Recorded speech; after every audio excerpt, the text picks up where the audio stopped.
Zéro déchet au boulot. Bienvenue dans le podcast qui vous accompagne vers le zéro déchet au travail. Vous êtes sensible à prendre soin de la planète, œuvrer pour diminuer les déchets à la maison, mais au travail c'est le désastre. Gâchis de papier, d'emballage, indifférence des collègues, vous vous sentez démuni face à l'ampleur de la tâche. Alors bonne nouvelle, ce podcast s'adresse à tous ceux qui souhaitent avancer de manière positive et concrète dans une démarche de diminution des déchets en entreprise. Allez, place au sujet du jour. Bienvenue dans Zéro déchet au boulot, le podcast qui explore les solutions concrètes et joyeuses pour un monde professionnel plus durable. Aujourd'hui, on parle d'un sujet qui me tient particulièrement à cœur, la transition écologique, mais pas celle des rapports et des cases à cocher, celle qui vit, qui respire et qui embarque les équipes. Pour en parler, je reçois Cécile Spech, consultante RH depuis 10 ans, qui accompagne les entreprises sur les sujets humains et organisationnels. Elle est aux premières loges de la montée en puissance des politiques RSE, mais surtout, elle connaît les défis concrets pour les rendre plus vivantes et inspirantes. Cécile, bonjour. Bonjour Sophie.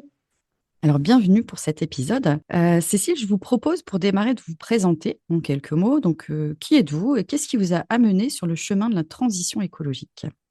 Alors, merci de m'accueillir sur ce podcast. Je suis ravie d'être là aujourd'hui. Donc moi, en effet, je m'appelle donc Cécile. Ça fait une dizaine d'années que je suis consultante RH. Et en fait, les RH, de fait, puisqu'on traite de sujets humains et organisationnels, on est à la croisée des chemins. Donc, toute l'arrivée, effectivement, de la RSE en entreprise, eh bien, j'ai été aux premières loges de la montée en puissance de cette RSE au sein des entreprises. Et puis moi, à titre personnel, c'est un cheminement aussi, on parle de trajectoire zéro déchet, mais c'est vraiment pleinement ça pour moi.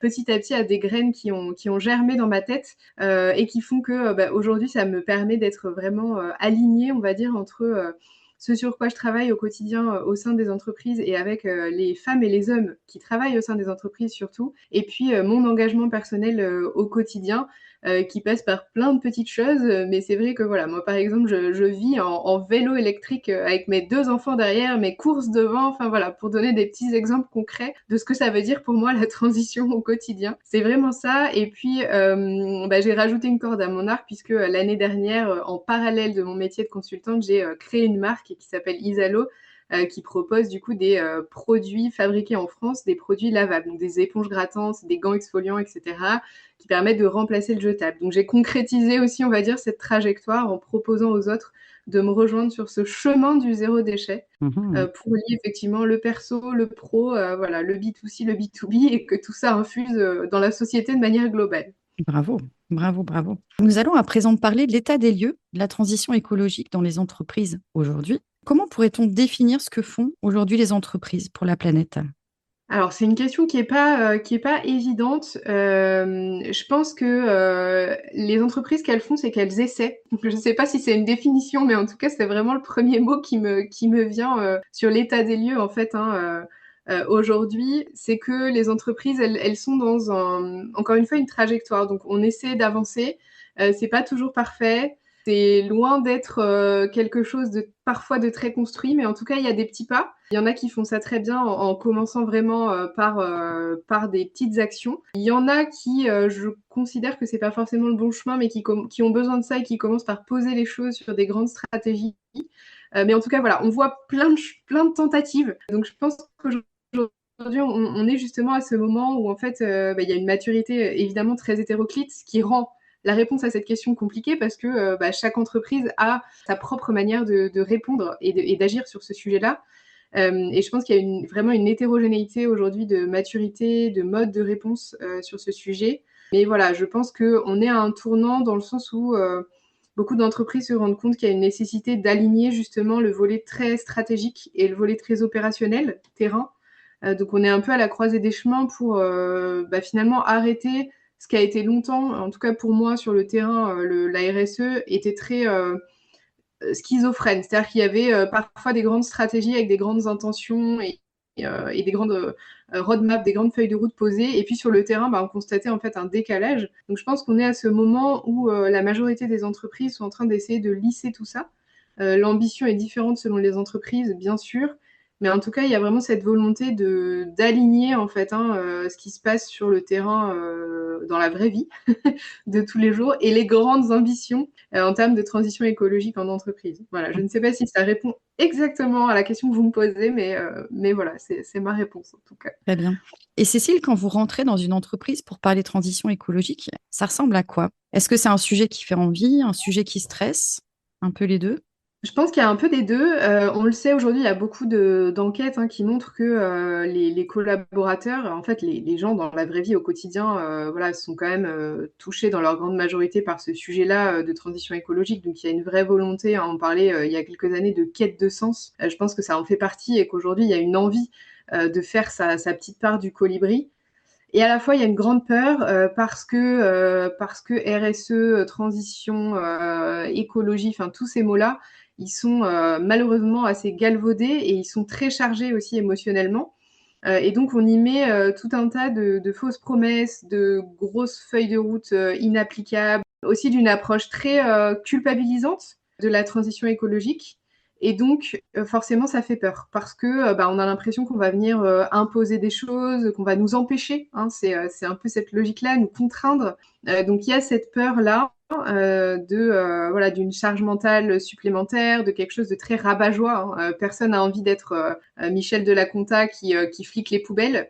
Donc voilà, il y a un peu ce côté rabat-joie voilà, qui fait peur et qui frustre. Et à la fois, il y a quand même cette envie-là, cette quête de sens, cette notion de ouais, d'avoir envie de contribuer en fait au quotidien, de faire sa part. Et si en plus, ça nous est entre guillemets servi sur un plateau par quelque chose de plus collectif au sein de l'entreprise, c'est quand même assez chouette. En fait, c'est l'intérêt, pour moi en tout cas, de l'action au niveau de l'entreprise, c'est que parfois, au niveau individuel, on le sait, on a l'impression que c'est une petite goutte d'eau, en fait, son action. Moi, c'est ce que je me dis un peu tous les jours, parfois, quand je suis avec mon vélo électrique et que je vois les bouchons énormes de voitures. Alors, je suis ravie de passer à côté et de leur faire coucou. Mais au fond de moi, je me dis, ok, moi, je suis voilà, la petite nouille sur son vélo, mais pendant ce temps-là, il y en a, je sais pas combien de milliers dans leur voiture. Et à la fois, on sait aussi que c'est parce qu'il y a toutes ces petites gouttes d'eau que ça fonctionne.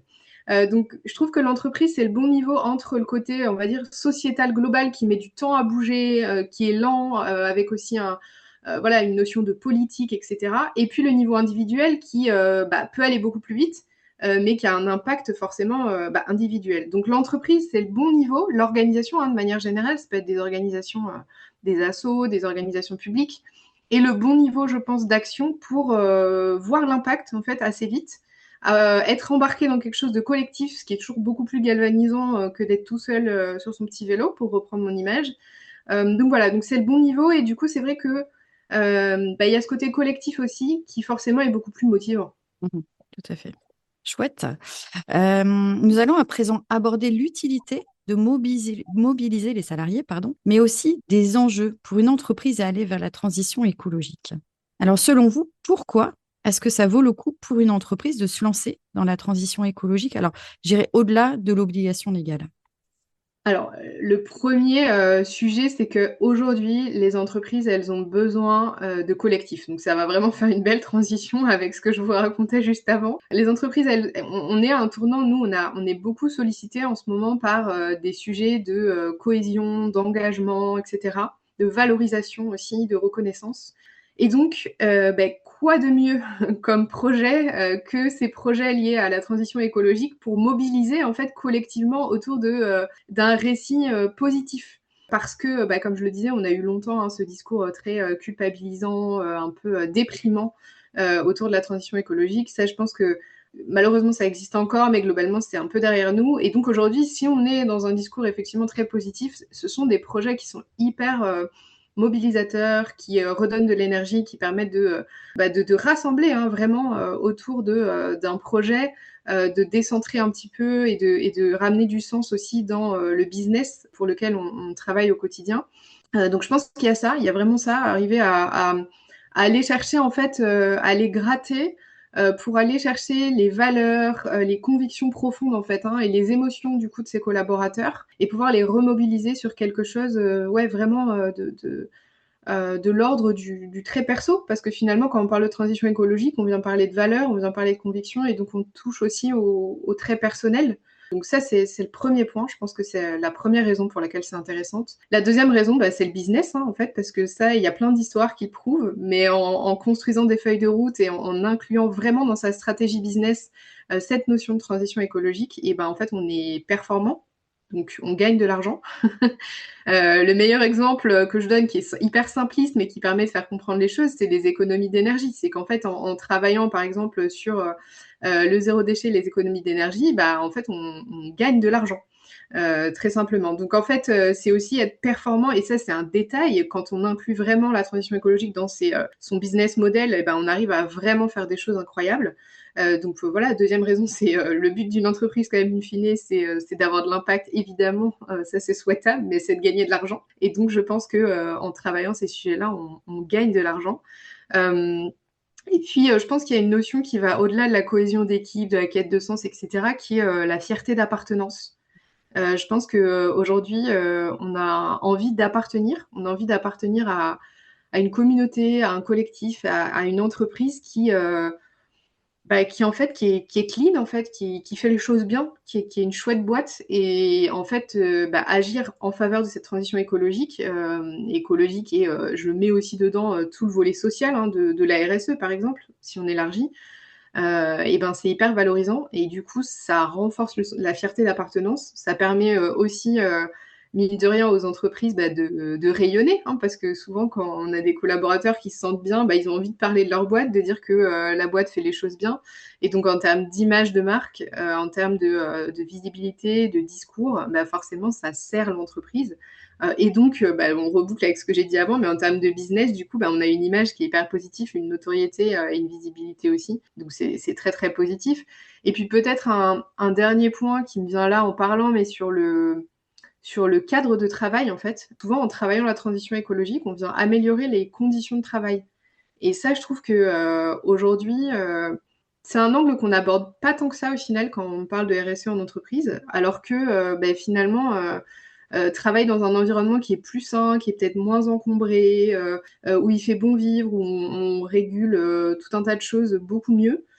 Du coup, les collaborateurs se sentent peut-être mieux, en fait. Finalement, ils sont très contents de boire leur café dans un vrai mug en céramique plutôt qu'un petit gobelet tout mou, crado, qui est plein de carton et qui est vraiment pas agréable en bouche, par exemple. Donc, pour donner du détail, mais c'est mis bout à bout plein de petites choses comme ça qui font qu'en fait, l'expérience collaborateur, elle est beaucoup plus positive. Et donc, pour l'entreprise, c'est un gain, puisque quand j'ai des gens qui se sentent bien, ils ont envie de rester sur la durée. Donc, je pense que ça, voilà, pour toutes ces raisons, je pense que c'est hyper positif aujourd'hui. Ça motive, chouette, chouette. Et est-ce que vous pensez que les jeunes générations sont sensibles à ces sujets-là? Est-ce qu'aujourd'hui, ça devient un levier pour recruter auprès des jeunes générations?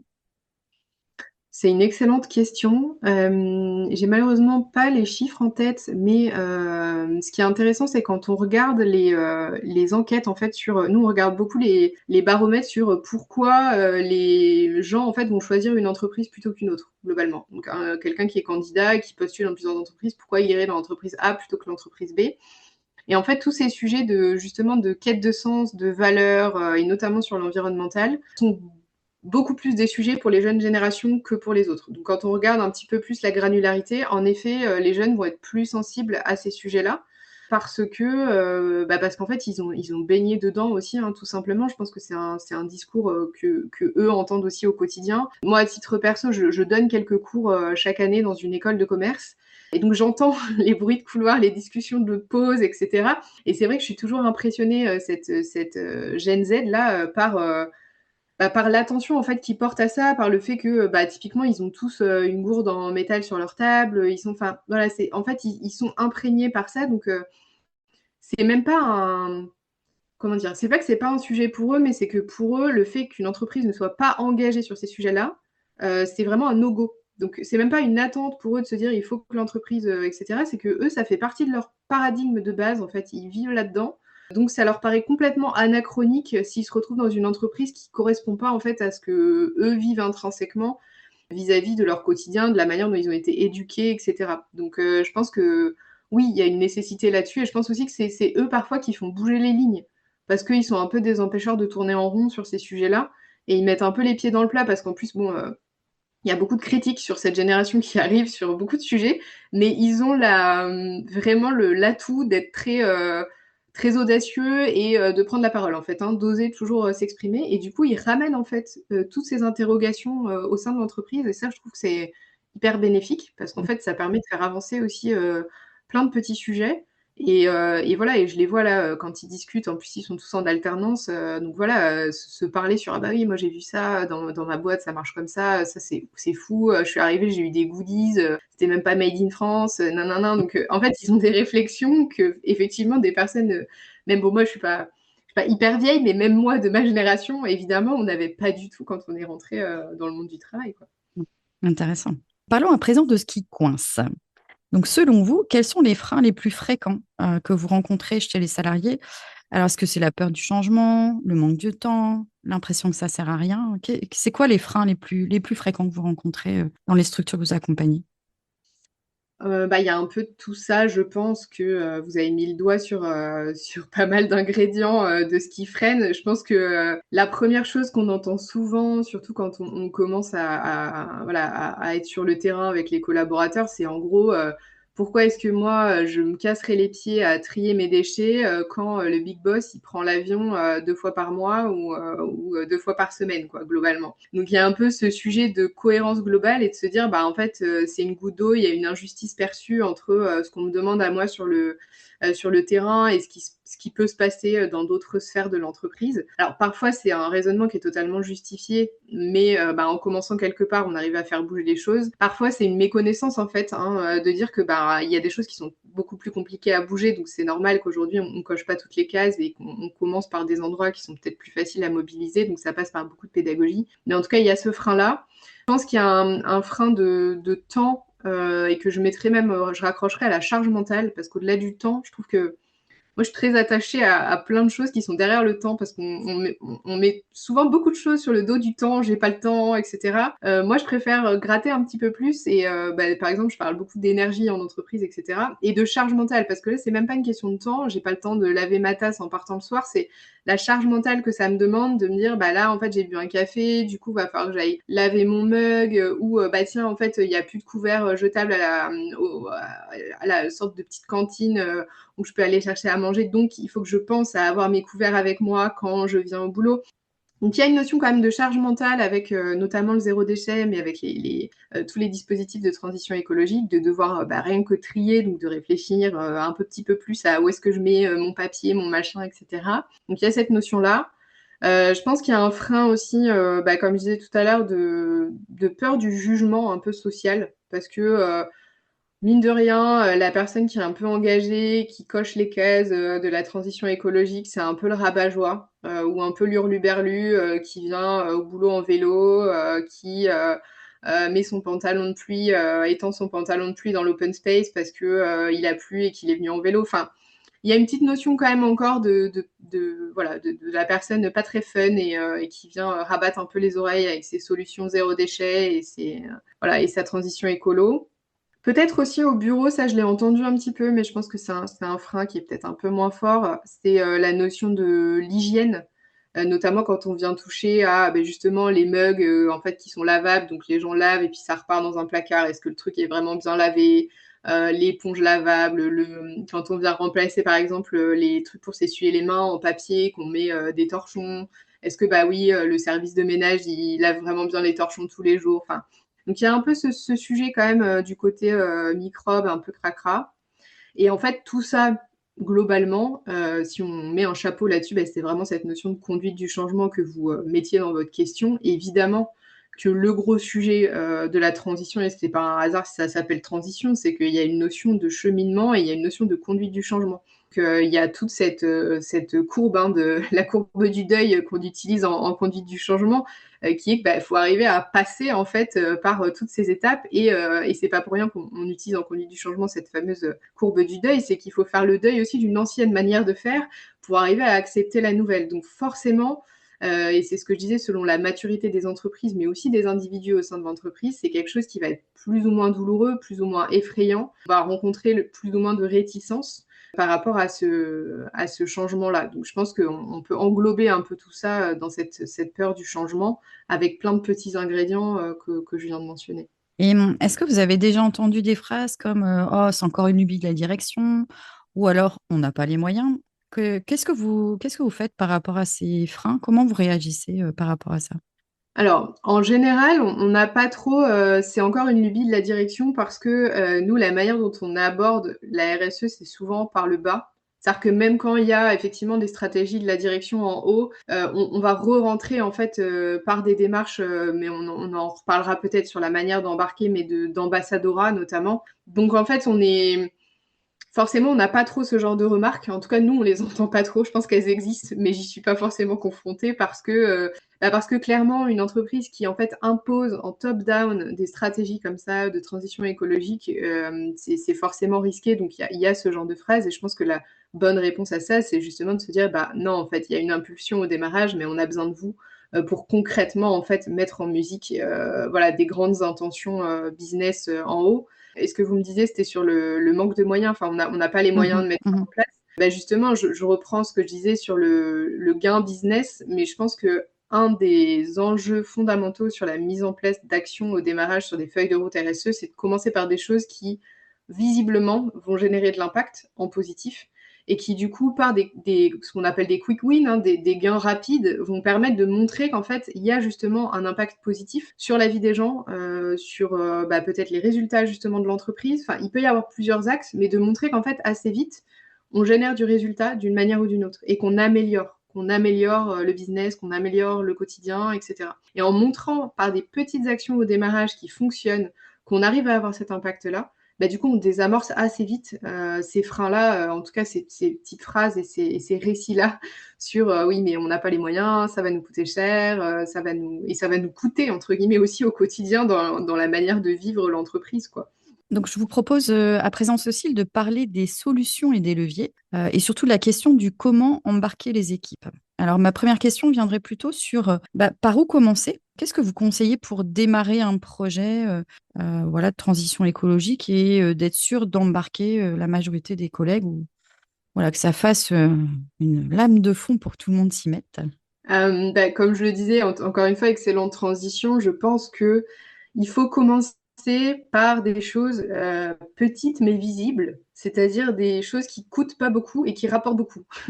Est-ce que vous avez un exemple là-dessus, par exemple? Ouais, Enfin, il y a des choses, je parlais d'économie d'énergie par exemple, il y a des choses comme ça qui permettent de prouver que derrière on a un impact. Il y a plein de choses qui sont mises en place, notamment en entreprise, sur par exemple encore une fois, les couverts lavables, où en plus on vient par exemple offrir un mug, ou par exemple les gourdes, on vient supprimer tout ce qui est bouteilles d'eau, etc. Et donc le collaborateur, il reçoit peut-être en cadeau ou il est incité en tout cas à ramener son mug. J'ai des boîtes qui ont fait ça, en fait, ils ont fait une opération où chacun ramenait son petit mug moche, on a tous des mugs un peu du fond de tiroir. Ramène voilà ton petit mug de chez toi et tu l'offres à ton collègue. Et en fait, chacun venait avec son mug et offrait un mug à son collègue. Donc ça coûte zéro. Ça permet de créer une dynamique un peu sympathique aussi entre les gens. Et mine de rien, on est en train de faire une action. On supprime les gobelets en carton de la machine à café. Donc, c'est des petites choses. Il y a un vrai impact au quotidien et on commence par voilà. Et c'est visible puisque chaque jour, après, je vois mon collègue avec la tasse rigolote de son autre collègue. Donc, c'est des petites choses comme ça. Et l'autre règle fondamentale sur ces sujets-là, c'est de commencer par le terrain. Donc ça passe par quoi? Ça passe déjà par recenser les choses qui existent. Parce qu'en fait, il y a beaucoup d'entreprises où on arrive, ils nous disent non mais nous, de toute façon, on est à 10 km, ça va être trop compliqué, etc. Et en fait, en recensant déjà ce qui se passe, on se rend compte que des actions, il y en a déjà plein sur le terrain. Donc déjà, il y a des choses qui existent et l'idée, c'est de montrer aussi et de rassembler et de donner un peu de corps à tout ça. Et puis de mobiliser, je parlais d'ambassadeurs, mais c'est vraiment ça. C'est qu'en fait, c'est impossible de mobiliser en plus l'entreprise est grosse, plus c'est compliqué. Mais c'est impossible de mobiliser tout le monde en même temps. Parce que, je reviens à ma courbe du deuil. En fait, les gens avancent à une vitesse qui leur est propre sur cette courbe-là. Et donc, forcément, il y a des personnes qui vont être beaucoup plus matures, beaucoup plus à l'écoute et du coup beaucoup plus à même en fait d'embarquer dans le train que d'autres qui vont avoir encore besoin d'être convaincus et à qui il va falloir prouver en fait que ça marche. Et donc le temps d'embarquer cela, en fait, il faut s'appuyer sur ceux qui déjà en fait, sont vraiment mobilisables et parce que ils ont, comme je disais, des valeurs et des convictions qui correspondent déjà à ce qu'on veut mettre en place. Et eux, en fait, par mimétisme derrière, par preuve sociale, ils vont réussir à embarquer par cercle, on va dire, les uns et les autres petit à petit, et c'est comme ça qu'on va réussir à convaincre. On ne pourra pas convaincre tout le monde en même temps sur le démarrage. Donc nous, vraiment, c'est cette technique des alliés, de se dire, je fais un petit groupe pilote. Alors évidemment, ça dépend de la taille de l'entreprise, ce groupe-là qu'on va constituer, mais d'avoir vraiment ces ambassadeurs au démarrage qui vont aider à co-construire, à faire justement ce recensement, à co-construire les stratégies des petits pas au démarrage, en lien avec évidemment les grandes ambitions, peut-être qui viennent du top management, mais en tout cas, voilà, qui vont aider à co-construire ça, prendre en main des sujets. Et c'est comme ça qu'on va réussir à embarquer. Enfin, pour moi, voilà, c'est de commencer petit, entre guillemets, ce qui n'empêche pas d'avoir des grandes ambitions et de les partager aussi. Mais en tout cas, dans les actions, de commencer par des choses concrètes avec des gens qui sont vraiment mobilisés au quotidien, et que dans ces ambassadeurs, on est évidemment un panel représentatif des différentes entités, différents métiers, peut-être aussi différentes classes d'âge, différentes expériences au sein de l'entreprise. L'idée, c'est vraiment d'avoir ce panel pour que chacun puisse se reconnaître aussi à un moment donné dans un de ces ambassadeurs et se dire, oui, en fait, lui, voilà, il est déjà avancé là-dessus, il a pris le train. Moi, en fait, je vais prendre aussi finalement parce que je me reconnais, je vois que finalement, c'est pas compliqué, je vois qu'il y a de l'impact. Et donc, voilà. Donc, petit à petit, on va embarquer comme ça toute l'entreprise, cercle après cercle. Ça va finalement assez vite, plus vite souvent qu'on ne le pense. Donc voilà, on a beaucoup de surprises en positif dans pas mal d'entreprises sur le fait que on arrive à raccrocher les wagons assez rapidement. Est-ce que vous avez en tête un exemple à nous raconter ou plusieurs exemples d'entreprises qui ont cheminé, qui ont mis en place des rôles d'ambassadeurs pour partir de quoi et aller jusqu'où? J'ai 2 exemples intéressants. Un exemple sur l'ambassadorat qui est vraiment super. On a travaillé avec une filiale ici, moi je suis à Bordeaux. On a travaillé avec une filiale du groupe AXA ici à Bordeaux. Donc on est sur une entreprise de 300 personnes à peu près, donc qui est pas toute petite, mais qui est pas non plus gigantesque. Et du coup, en fait, on travaillait avec eux déjà sur la marque employeur depuis tout un moment, et on avait identifié ce sujet-là comme étant un sujet qui était remonté de par les discussions avec les collaborateurs, etc.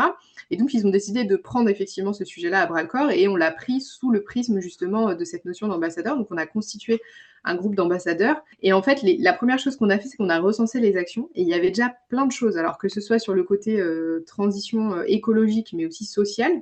Donc, par exemple, ils avaient des ruches sur le toit, ils avaient un compost, ils avaient déjà pas mal d'engagements auprès d'associations, donc sur le volet social, notamment, par exemple, les chiens d'aveugles. Ils avaient toujours en fait, une personne au sein de l'entreprise qui apprenait, je sais pas exactement, j'ai pas les bons termes parce que je m'y connais pas assez, mais qui avait un futur chien d'aveugle pour l'éduquer, par exemple. Donc, ils avaient un partenariat avec une asso sur ça. Ils faisaient, par exemple, des vide dressing au sein de l'entreprise, en fait, entre eux, pour justement éviter de racheter des vêtements neufs, etc. Donc, il y avait déjà plein de petites actions, mais il n'y avait jamais eu de roadmap, de feuille de route vraiment RSE de poser. Donc, avec ces ambassadeurs et avec la direction, en fait, en parallèle, on a construit cette feuille de route RSE. Donc, en fait, on a fait des réunions sur la partie, on va dire, prescrit, la partie stratégique avec la direction, avec les RH. Il y avait tout un comité, on va dire, de projet. Quelqu'un de la data aussi, parce que c'est important dans les stratégies RSE d'avoir toujours ce retour data. Donc, on avait un groupe projet avec différentes personnes au niveau direction sur différents sujets. Et puis, un groupe d'ambassadeurs qu'on a embarqué assez vite dans la démarche et qui, du coup, en parallèle, sont venus prendre le sujet par le bas, faire cet état des lieux de ce qui existait et ensuite se positionner, eux, sur des axes, en fait, sur lesquels ils se sentaient à l'aise. Donc, par exemple, tiens, je vais essayer d'aller trouver en local, en fait, des partenaires, par exemple, pour le déjeuner autour du bureau, qui du coup coche les cases en termes de zéro déchet et avec qui je peux faire un partenariat pour avoir un petit code promo spécial pour les gens du bureau. Quelqu'un qui était dédié sur la partie gestion des déchets à travailler parce qu'ils ont un prestataire de moyens généraux qui gère justement la partie déchets. Donc de voir avec ces personnes-là comment est-ce qu'on peut améliorer, parce qu'ils avaient des gros problèmes sur le tri des déchets. Les gens faisaient n'importe quoi. Globalement, les poubelles étaient mal triées. Mais ils ont identifié que finalement, ça venait beaucoup aussi d'un problème de pédagogie et d'affichage, parce qu'on ne comprenait pas ce qu'il fallait mettre où. Donc travailler aussi avec le prestataire à comment on peut améliorer ça. Donc voilà, il y avait plein d'axes comme ça, et ils se sont positionnés sur des chantiers, on va dire. Et donc voilà, donc il y avait à la fois un groupe d'ambassadeurs collectifs soudés qui se réunissaient tous les mois, et puis chacun portait en fait un axe, un chantier, Et du coup, petit à petit, en fait, il y avait parmi les chantiers un chantier communication et promotion, puisqu'il s'agissait non pas de seulement faire les choses, mais aussi de montrer justement au reste de l'entreprise tout ce qui était fait et l'impact qui était généré, etc. Et donc, au bout d'un an, en gros, voilà, ils avaient à chaque, parce qu'ils ont des sortes de réunions de toute l'entreprise tous les trimestres. Donc, à chaque réunion de toute l'entreprise aussi, la direction s'était engagée à laisser de l'espace sur la scène pour ces ambassadeurs, pour qu'ils puissent partager justement les retours en fait sur tout ce qu'ils avaient fait, valoriser toutes les démarches et les impacts, etc. Donc ça a été fait. Et du coup, en fait, à la fin de l'année, il y a plein de gens qui ont levé la main en disant mais moi je veux être ambassadeur aussi. Donc au final on s'est retrouvé avec quasiment la moitié de l'entreprise, j'exagère, mais un tiers de l'entreprise qui était en mode mais moi aussi je veux participer, etc. Donc voilà, donc il a été fait le choix de garder quand même cette notion d'ambassadorat et que ce soit pas un tiers de l'entreprise parce que sinon ça perd un petit peu son sens. Mais c'était hyper bon signe sur le fait que les gens aient embarqué effectivement dans le train. Et en général, et je prends cet exemple pour rebondir là-dessus, ce qu'on conseille nous de faire, et c'est ce qu'on fait dans la plupart des entreprises, c'est que le groupe pilote d'ambassadeurs la première année, on va dire que ce sont des gens volontaires mais un peu désignés, qu'on va chercher parce que justement on veut un panel représentatif, parce qu'on sait que c'est des gens qui sont matures sur le sujet, etc. Et par contre, ensuite, l'objectif, c'est en fin d'année d'ouvrir à tout le monde. C'est-à-dire de dire, voilà, on renouvelle, donc qui veut effectivement prendre sa place au sein des ambassadeurs. Et l'objectif étant évidemment de ne pas remplacer tous les ambassadeurs d'un coup, puisqu'on ne veut pas perdre l'antériorité. Donc l'idée, c'est soit d'agrandir un petit peu le cercle, soit en tout cas de remplacer peut-être la moitié du groupe, mais pas la totalité. Mais en tout cas, d'ouvrir et de pouvoir vraiment être sûr de la bonne volonté et des gens qui vont lever la main. Donc ça, c'était vraiment un exemple très concret, je pense, dans un mode très représentatif en tout cas de ce qu'on considère être la bonne manière d'aborder le sujet. Et ça a permis de remettre ensuite sur les plans stratégiques vraiment au cœur du business model des enjeux justement liés à la transition écologique, qui sur des métiers tertiaires, puisque là on parle de métiers tertiaires, l'impact il est quand même, si on prend la RSE dans sa globalité, il est beaucoup plus sur les aspects sociaux finalement que environnementaux, même s'il y a quelques aspects évidemment environnementaux qui sont liés à la vie de bureau. Mais en termes de poids, rien à voir avec d'autres secteurs avec lesquels on travaille, comme l'industrie par exemple, où là, le volet effectivement de pollution et d'impact écologique est beaucoup plus important. Et c'est le cas, par exemple, pour prendre un autre exemple, on a travaillé avec Chanel Parfum Beauté. Donc là, pour le coup, c'est du luxe, mais c'est une boîte industrielle, puisqu'ils fabriquent des cosmétiques et des parfums. Et donc là, effectivement, pour le coup, donc ils avaient un groupe d'ambassadeurs, effectivement, dans tous les pôles. Ils avaient défini une grosse roadmap au niveau du groupe, sur la branche Parfum Beauté. Et donc là, nous, notre rôle, c'était plutôt de se dire comment est-ce que on vient faire la dernière couche, c'est-à-dire vraiment arriver auprès de chaque collaborateur, à toucher chaque collaborateur et à l'embarquer dans la démarche, avec un énorme enjeu de pédagogie, puisque plein de métiers impliqués, le packaging, la conception des produits, le sourcing des matières premières, etc. Et donc là, on a travaillé plutôt un parcours de formation et avec de la promotion évidemment tout autour, avec 3 briques. Une première brique de sensibilisation où là, l'idée, c'est vraiment d'expliquer ou de réexpliquer en fait quel est l'impact effectivement de Chanel Parfum Beauté en termes justement de sourcing, de conception produit, etc. Qu'est-ce que ça veut dire en fait la transition écologique. Deuxième strate, c'était vraiment d'expliquer la roadmap. Donc qu'est-ce qu'on veut faire en fait, pourquoi est-ce que on essaye de faire justement peut-être des flacons remplissables, pourquoi on essaye d'alléger les packaging, enfin vraiment d'expliquer les grands jalons de la roadmap sur les différents métiers. Donc avec évidemment de la formation en e-learning, mais aussi des webinars, des événements en physique, donc de mixer un peu toutes les formes de learning pour apporter cette matière-là. Donc pour tout ça, évidemment, on est allé à la rencontre de tous les experts sur le terrain. Gros boulot évidemment de recensement encore une fois et de pédagogie, de bien comprendre les tenants et les aboutissants de chaque item dans la roadmap globale, dans la feuille de route RSE. Et le dernier étage de la fusée, le 3e étage, c'était vraiment la partie métier, où là, pour chaque métier, on est venu sur des formations très dédiées. Donc, par exemple, les équipes packaging, en fait, on leur a fait des ateliers où on a fait venir, là, pour le coup, plutôt des experts externes pour faire des ateliers, par exemple, sur les matières innovantes. Quelles sont toutes les nouvelles matières qu'on peut utiliser pour créer du packaging, pour vraiment essayer de passer le cap d'après, quoi, et d'être dans vraiment cette innovation en matière de RSE sur l'ensemble des sujets. Et donc là, voilà, ça passait beaucoup plus par des ateliers, des formations en physique. Mais voilà, de venir vraiment avec ce système à étage, finalement, toucher un peu tout le monde via, pour le coup là, plutôt un programme de formation. Et je pense que tout ça est complémentaire parce que, surtout dans des entreprises là comme Chanel, où effectivement l'impact il est à plein de niveaux, on a besoin de cette pédagogie et on a besoin de tous ces modules de formation. Donc voilà, 2 exemples très différents aussi en Mhm. termes de taille d'entreprise et de moyens forcément, mais je trouve ça intéressant de voir justement un peu le grand écart et ça permet de donner des idées et de voir comment, adapter un peu tout ça aussi. Chaque entreprise est bien sûr différente avec des cultures, des moyens et des enjeux, qui lui sont propres. Je rajouterais une petite question autour de si on devait donner une recette pour embarquer les collaborateurs, qu'est-ce que vous mettriez dans cette recette? Alors, moi, ce qui me viendrait, ce serait peut-être, je sais pas, de la joie, du plaisir, du collectif, hein, voilà, un peu ce genre de choses. Qu'est-ce qui, si on vous donne, je sais pas, entre 5 et 10 ingrédients grand max, qu'est-ce que vous y metteriez dans cette recette pour embarquer les collaborateurs?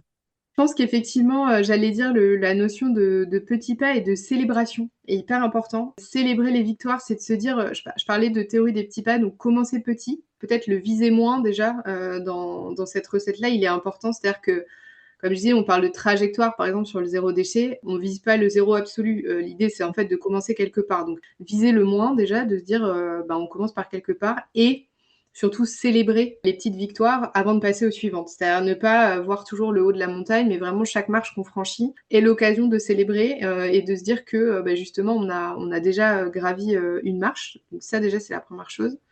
Je pense qu'il y a une notion de récit en fait collectif, c'est-à-dire par exemple remplacer il faut faire ça par on pourrait faire ça collectivement, on pourrait construire ça, on pourrait aller vers ça.